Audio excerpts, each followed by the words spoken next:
നിനക്കിവിടെ എന്താ കാര്യം? സർ, എന്റെ കൂടെ വന്നതാണ്. ഇവന്റെ ഒക്കെ പ്രൊട്ടക്ഷൻ പോരാഞ്ഞിട്ടാണോ മാഡം ഇങ്ങോട്ട് എഴുന്നള്ളിയത്? സർ, ഇയാളുടെ ബാക്ക്ഗ്രൗണ്ട് അറിയോ?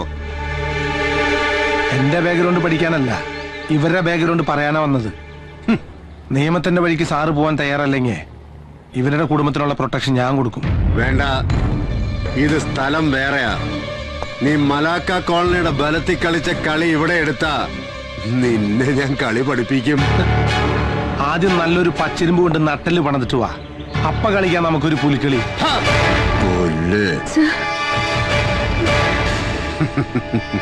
ഇപ്പൊ പിടിച്ചകത്തിട്ട് നിന്റെ പ്രാണനം ഊറ്റിയെടുത്താ പോലും ഒരു പുല്ലിനും ഈ രാമനാഥനോട് ചോദിക്കില്ലടാ.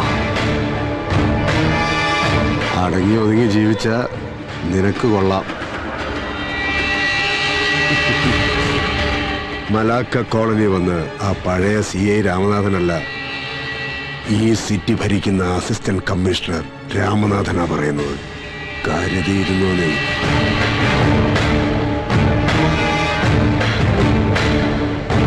പക്ഷേ തെരുവിൽ കിടന്ന് തമ്മിത്തല്ലി ചാകാൻ വിധിക്കപ്പെട്ട ഇവനെ പോലുള്ള ചെറ്റകളെ കൊണ്ട് നടന്നാലേ പാതിരായ്ക്ക് പൊരയില് പോലീസ് കേറി നിരങ്ങും മോളെ, മറക്കണ്ട.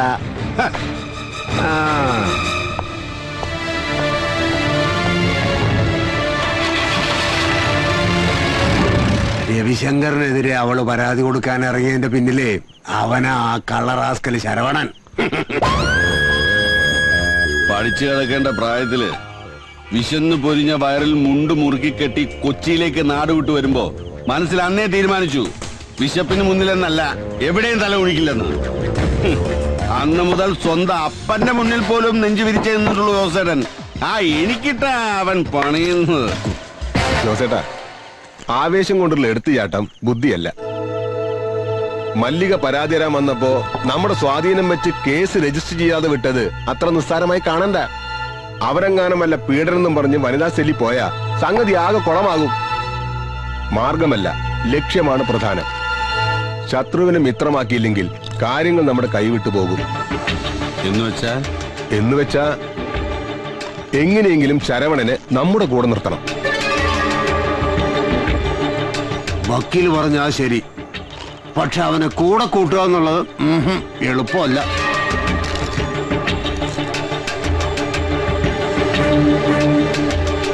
ഒരു കാലത്ത് ആളുകളെ കിടുകിടാ വിറപ്പിച്ച മൂസാഭായിയാണ് അവന്റെ തലതൊട്ടപ്പൻ.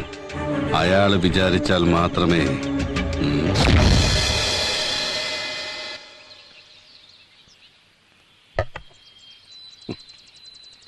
ജോസിന് അറിയാലോ നമ്മുടെ ഒരവസ്ഥ. ഏതായാലും ഓൻ വരട്ടെ. തലശ്ശേരി എന്നുള്ള ബന്ധത്തില് ഈ കുട്ടി ഒരാളല്ലേ ഉള്ളൂ. ഖദീജ മയ്യത്തായപ്പോ വേറൊരു നിക്കാഹിന് പലരും നിർബന്ധിച്ച്. പക്ഷേ ഇവളുടെ കാര്യം ഓർത്തപ്പോ വേണ്ടെന്ന് വെച്ചു.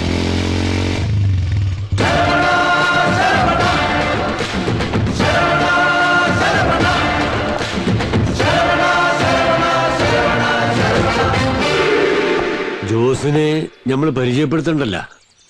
നന്നായിട്ട് അറിയാം. ഞങ്ങൾ ഒരേ കളരിയിൽ ഒരുമിച്ച് കളി തുടങ്ങിയവരാ. ഇടയ്ക്ക് വെച്ച് ഞാനൊന്ന് കളം മാറി കച്ചവടത്തിലേക്ക് തിരിഞ്ഞു. മൂസാഭായി പഴയ പണിയിൽ. അതുകൊണ്ട് ഞാൻ അല്പം മെച്ചപ്പെട്ടു. ഇല്ലെങ്കിൽ മൂസാഭായിയെ പോലെ ഞാനും ഇങ്ങനെയൊക്കെ തന്നെ ആയി പോയനെ. കർത്താവിന്റെ ഓരോ കളിയേ. നിനക്ക് ചെറുപ്പമാണ്, ബുദ്ധിയും ധൈര്യവും ആരോഗ്യവും ധാരാളമുണ്ട്. നീ ഒന്നും മനസ്സ് വച്ചാൽ എന്നെക്കാൾ ഉയർത്തി നിനക്കെത്താം. മൂസാഭായിയോട് കാര്യങ്ങളൊക്കെ ഞാൻ പറഞ്ഞിട്ടുണ്ട്. ഭായിക്ക് സമ്മതമാണ്. മനസ്സിലായില്ല. കാര്യം അങ്ങ് തുറന്നു പറയാം. ഗോകുലം വീടിന്റെ കാര്യത്തിൽ ഇനി നീ ഇടങ്കോലിടരുത്.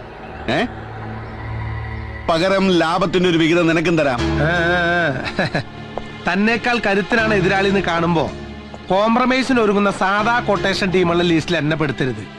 ആദ്യം ഗോകുലം വീടിന്റെ ഡീലിങ്സ് നിന്ന് മാറ്, എന്നിട്ടാവും നമുക്ക് ബാക്കി കാര്യം സംസാരം. എന്റെ മൂസാഭായി, നിങ്ങളുടെ മകളുടെ നിക്കാഹിനും ഇനിയുള്ള കാലം സൂചി ജീവിക്കാനുള്ള ചിക്കിലിയാ ഞാൻ തരാമെന്ന് പറഞ്ഞത്. എന്നാ പിന്നെ ജോസേട്ടന് പോവാം.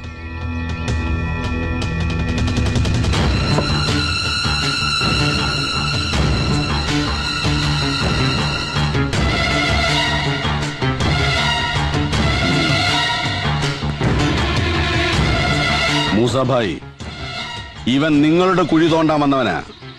സൂക്ഷിച്ചോ രണ്ടാളും.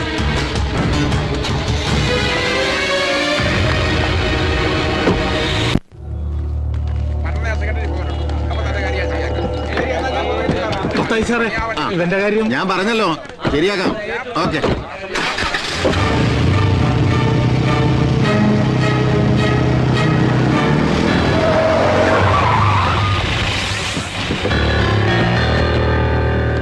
സാറേ, ഞങ്ങള് നയനാൻസ് കമ്പനിയിൽ നിന്ന് വരിക ഈ വണ്ടി പിടിച്ചോണ്ട് പോവാൻ.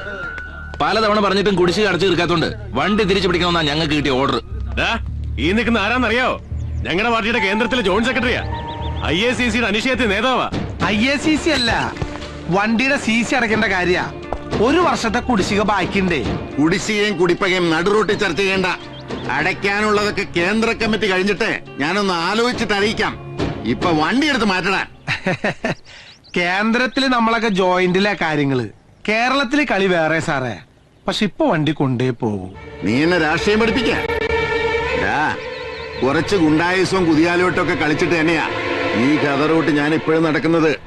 ഉജാല മുക്കി തെച്ച് വടിവാക്കി ഈ കതറുമിട്ട് മഹാത്മാഗാന്ധിയുടെ ക്വാളിറ്റി പറഞ്ഞ് കോളീസിൽ പാഞ്ഞു കിടക്കുന്ന രാഷ്ട്രീയ നേതാവിന്റെ അടവ് നയം ഇവിടുത്തെ നാട്ടുകാർക്ക് നന്നായിട്ട് അറിയാം. പക്ഷേ എടുത്ത വണ്ടിയുടെ അടവ് തിരിച്ചടച്ചില്ലെങ്കിൽ ഞങ്ങള് CC-കാരുടെ അടവ് നയം സാറിനെ അറിയിക്കേണ്ടി വരും. ജോയിന്റ് സെക്രട്ടറി ആണെന്ന് നോക്കൊന്നുമില്ല, അടിച്ച് ജോയിന്റ് ഇളക്കി കളയും ഞാൻ. നീ എന്ത് ചെയ്യുന്നാടാ? ഞങ്ങൾ ഇത്ര അണികളുള്ളപ്പോ ഷൺമുഖ, നീയൊക്കെ സമരത്തിന് സർക്കാർ വണ്ടിയുടെ ടയർ കുത്തിപ്പൊട്ടിച്ച പഴക്കുള്ളൂ. എനിക്ക് വയറ് കുത്തിപ്പൊട്ടിച്ച തഴക്കം.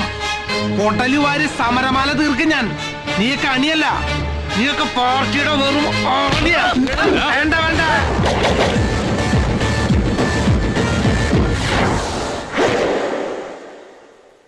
XMLA KK മത്തായുടെ വണ്ടിയുടെ താക്കോൽ. MD കാണണമെന്ന് പറഞ്ഞ് കുറച്ചേറെ വെയിറ്റ് ചെയ്യുന്നു.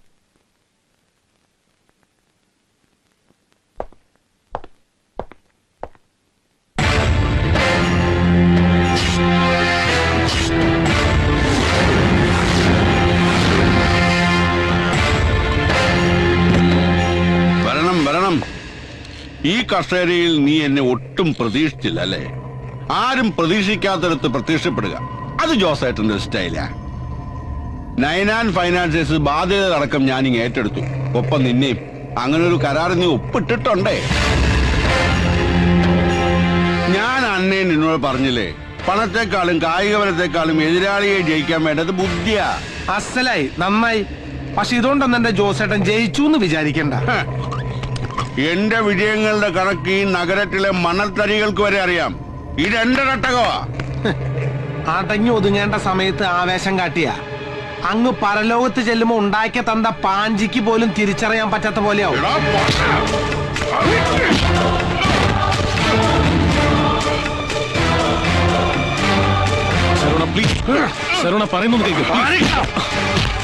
നിന്റെ മൂസാക്കയുടെ പ്രായമുള്ളതുകൊണ്ട് മാത്രം നിന്നെ ഞാൻ വെറുതെ വിടണേ. ഇനിയെങ്ങാനും നീ എനിക്കിട്ട് പണിയാൻ വന്ന സാക്ഷാൽ പഴനിമുരുകനാണ് സത്യം. നിന്നെ ഞാൻ നിർത്തി കത്തിക്കും കേട്ടാ.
ഒന്ന് റെസ്റ്റ് ചെയ്തതിനു ശേഷം ഡിസ്ചാർജ് ചെയ്യാം.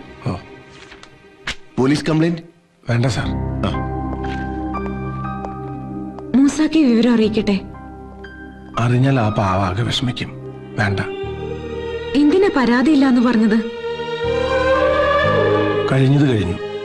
ഇനി പോലീസ് കേസ് കൊണ്ടൊന്നും ഒരു പ്രയോജനമില്ല. അത് പറ്റില്ല.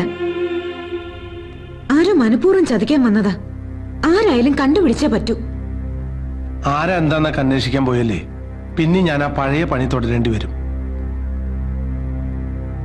ഇയാള് കുറച്ചു മുമ്പല്ലേ പറഞ്ഞേ എല്ലാം ഉപേക്ഷിക്കാൻ. സ്വന്തം നിലനിൽപ്പിന് അത്യാവശ്യം അടിയിടിയൊക്കെ ആവാം. അടിച്ചവനെ തിരിച്ചടിക്കും. സ്വന്തം നിലനിൽപ്പിന് അത്യാവശ്യം അടിയിടിയൊക്കെ അത്യാവശ്യം അടിയിടും.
നമസ്കാരം. നമസ്കാരം നമസ്കാരം. എന്താ വൈകിയത്?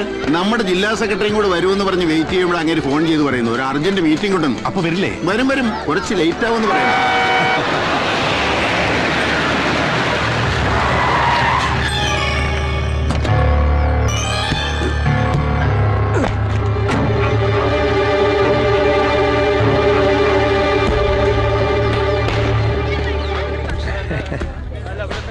ജോസേന്റെ പേരക്കുട്ടിയുടെ പിറന്നാളിന് ഞാനില്ലാതെ എന്താഘോഷം? വിളിക്കാത്ത പാട്ടിൽ നിനക്കെന്താണ് കാര്യം? മാന്യന്മാർ ഒത്തുപിടിക്കുന്നിടത്ത് ഒരു സീൻ ഉണ്ടാക്കാനാണ് ഭാവെങ്കിൽ വന്ന കോർത്തിലായിരിക്കില്ല തിരിച്ചു പോകുന്നത്. കോളേജ് പിള്ളേരുടെ കൂടെ സ്റ്റാർ ഹോട്ടലിൽ പോയി അന്തിക്ക് 2 ലാർജ് അടിച്ച് മഴ നൃത്തം ആഘോഷിക്കുന്ന നിന്റെ ഈ ഭാര്യയുടെ സ്റ്റാറ്റസിൽ അഭിമാനം കൊള്ളുന്ന നീയാണോ മാന്യൻ? ജോസേന്റെ കുഞ്ഞുമോള പിറന്നാൾ കൊഴിപ്പിക്കാൻ ഞാനൊരു കിൻഡില് സമ്മാനം കൊണ്ടുവന്നിട്ടുണ്ട്.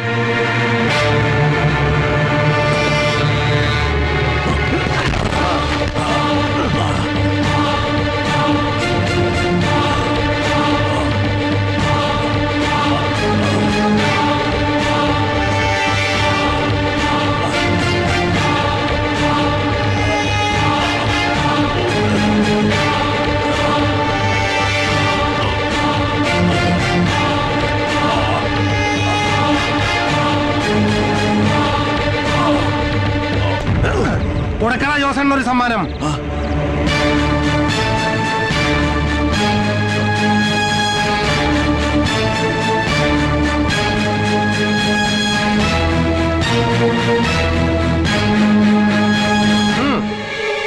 No no.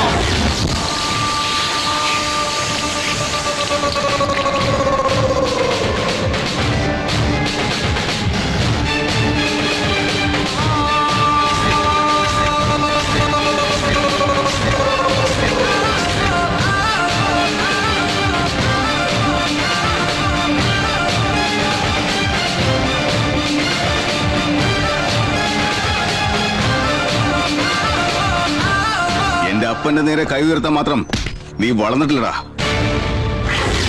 ഞാൻ ഐസക് ജോൺ, ജോസേട്ടന്റെ മോനാ.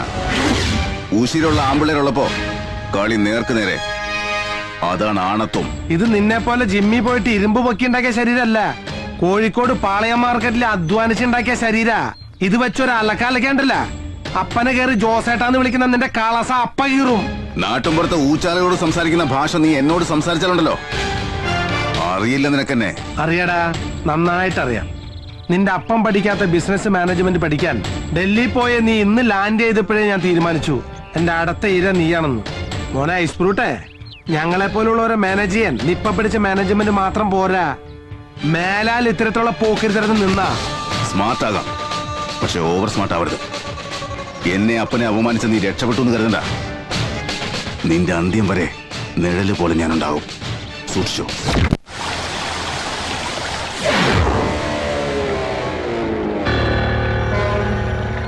നമുക്കവനെ തട്ടണം ജോസേട്ടാ.